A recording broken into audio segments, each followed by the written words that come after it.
तो दोस्तों कल ही हमने भारत के डीआरडीओ द्वारा बनाई जाने वाली एंटी रेडिएशन मिसाइल रुद्रम के बारे में बात की। किस तरह से इसके 3 वेरिएंट बनाए जा रहे हैं और इस फैमिली को भारत काफी ज्यादा उम्मीदों की नजरों से देखता है, क्योंकि चाइना द्वारा इस्तेमाल किया जाना है दुनिया का सर्वश्रेष्ठ एयर डिफेंस सिस्टम यानी S-400। अब उसी के खिलाफ स्पेशली इन्हें डिजाइन किया गया है, डेवलप किया गया है और बाकी के भी जो चाइना की एयर डिफेंस सिस्टम्स वगैरह हैं उनको हम लोग इसी से काउंटर करेंगे। इस मिसाइल में कुछ ऐसी कैपेबिलिटी होती है कि ये दुश्मनों के रडार सिस्टम वगैरह को जैम कर देते हैं, उन्हें पूरी तरह से निष्क्रिय करके अंधा बना देते हैं।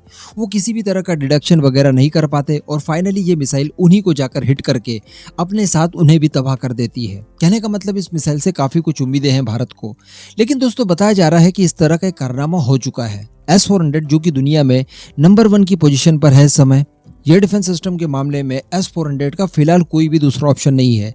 रशिया यूक्रेन वॉर के दौरान ही हमने देखा कि इसने आज तक की सबसे लंबी किलिंग की, यानी 150 किलोमीटर दूर से ही एक फाइटर एयरक्राफ्ट को मार गिराया। और मिसाइलों की बात की जाए तो ये काफी लंबे समय से वॉर प्रूवन है। सीरिया में हमने कई बार देखा कई सारी इजरायली और अमेरिकन मिसाइलों को इसने सफलतापूर्वक पिन पॉइंट एक्यूरेसी के साथ रोका।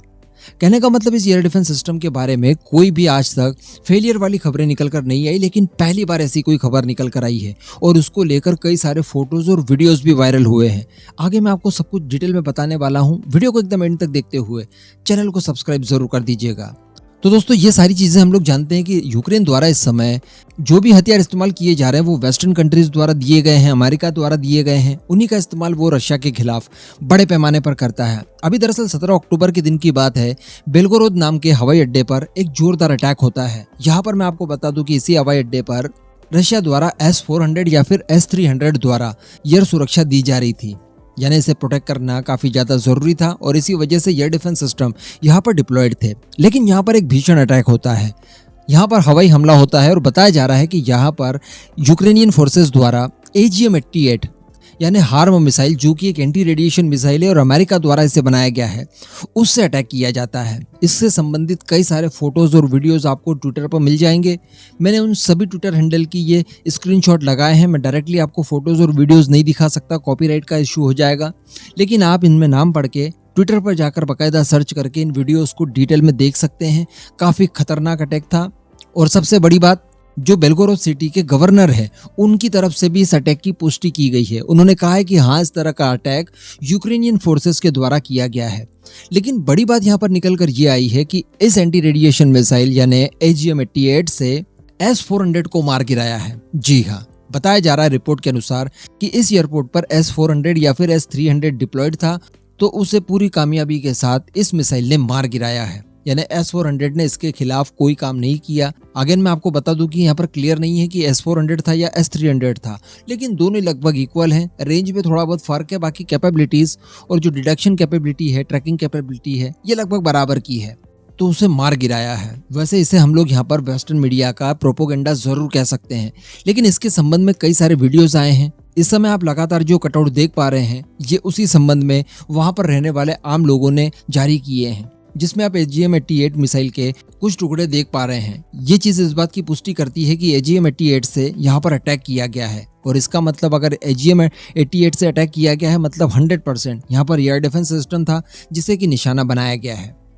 इन सभी ट्विटर हैंडल को आप जाकर फिर से मैं आपको कहूंगा कि एक बार देख लीजिएगा। आपको कई सारे वीडियोस मिल जाएंगे जिसमें आपको डिटेल में चीजें देखने के लिए मिलेंगी। तो ये सारा कुछ घटनाक्रम हुआ है 17 अक्टूबर को। अब अगर इसको प्रोपोगेंडा मानकर हम लोग नहीं माने तो फिर हमें ये चीज भी माननी नहीं चाहिए कि S-400 ने 150 किलोमीटर दूर से एक फाइटर जेट को मार गिराया। और एक नहीं, ये घटनाएं कई बार हुई है। कई सारे यूक्रेन के फाइटर जेट को S-400 की मदद से बड़ी लंबी दूरी से मार गिराया गया है। तो कहने का मतलब जिस भी देश का नुकसान होगा वो आकर डायरेक्टली तो नहीं कहेगा कि हाँ ठीक है, हमारा फलाना प्राइम वेपन हमारे राइवल ने फलाने वेपन से मार गिराया है। इस तरह का कंफर्मेशन कोई भी नहीं देगा आपको। लेकिन यहाँ पर मामला काफी संगीन है और चूंकि बात की जाए अगर एंटी रेडिएशन मिसाइल्स की, तो इनका काम ही ये होता है कि ये एयर डिफेंस सिस्टम के खिलाफ आपको भरपूर एज दे। हम खुद भी जो हमारी रुद्रम फैमिली बना रहे हैं, जिसमें रुद्रम 1, 2, 3 ये सारी मिसाइलें जो बनाई जा रही है वो स्पेशली ध्यान रखकर बनाई जा रही है चाइना द्वारा इस्तेमाल किए जाने वाले S-400 को लेकर। मैंने आपको कल की वीडियो में बताया था कि अमेरिका के एक थिंक टैंक ने भी कहा है कि भारत के हाथ ये इस समय बहुत ही शानदार मिसाइल लगी है। इस मिसाइल की टेक्नोलॉजी के आधार पर बड़ी आसानी से भारत चाइना द्वारा इस्तेमाल किए जाने वाले किसी भी एयर डिफेंस सिस्टम को न्यूट्रलाइज कर पाएगा। अगर अगर यहाँ पर भारत सही रणनीति अपनाता है और ब्रह्मोस के साथ, स्पेशली उस रिपोर्ट में कहा गया था कि ब्रह्मोस के साथ इसका तालमेल बिठाकर अगर सही से इसका इस्तेमाल S-400 के खिलाफ भारत करता है तो हर हाल में S-400 को मार गिराने की कैपेबिलिटी रुद्रम मिसाइल्स रखती है। पहले हमारे साथ प्रॉब्लम ये थी कि हमारी रुद्रम केवल 200 किलोमीटर की रेंज रखती थी। अगर 200 किलोमीटर तक हमें नजदीक जाना पड़ा S-400 के, तो ऐसी परिस्थिति में S-400 की मिसाइल ही हमारे फाइटर जेट को मार गिराएगी। लेकिन अभी चूंकि हमने इसकी रेंज बढ़ा दी है, 350 किलोमीटर से लेकर 500 से 600 किलोमीटर तक हम लोग पहुंच गए हैं, तो एक सेफ डिस्टेंस से हम भी इस तरह का अटैक कर सकते हैं। तो यहाँ पर भारत के लिए अच्छी और बुरी दोनों ही खबरें हैं। अच्छी खबर ये कि भारत की भी एंटी रेडिएशन मिसाइल इस तरह का कमाल दिखा सकती है। हम दुश्मनों के एयर डिफेंस सिस्टम्स को, उनके रडार सिस्टम्स को न्यूट्रलाइज कर सकते हैं, कोई बड़ी बात नहीं रह जाएगी। और अगर चाइना द्वारा जो बनाए गए हैं उनको तो पता नहीं पत्थर उत्थर मार कर ही आप न्यूट्रलाइज कर सकते हैं। लेकिन बुरी खबर यह है कि जो भारत के द्वारा S-400 इस्तेमाल किया जा रहा है, उसके खिलाफ भी अगर कोई सही रणनीति के साथ अटैक होता है एंटी रेडिएशन मिसाइल के जरिए, तो फिर डेफिनेटली यहाँ पर भी मुश्किल हो जाएगा। हम भी शायद उस S-400 को नहीं बचा पाएंगे।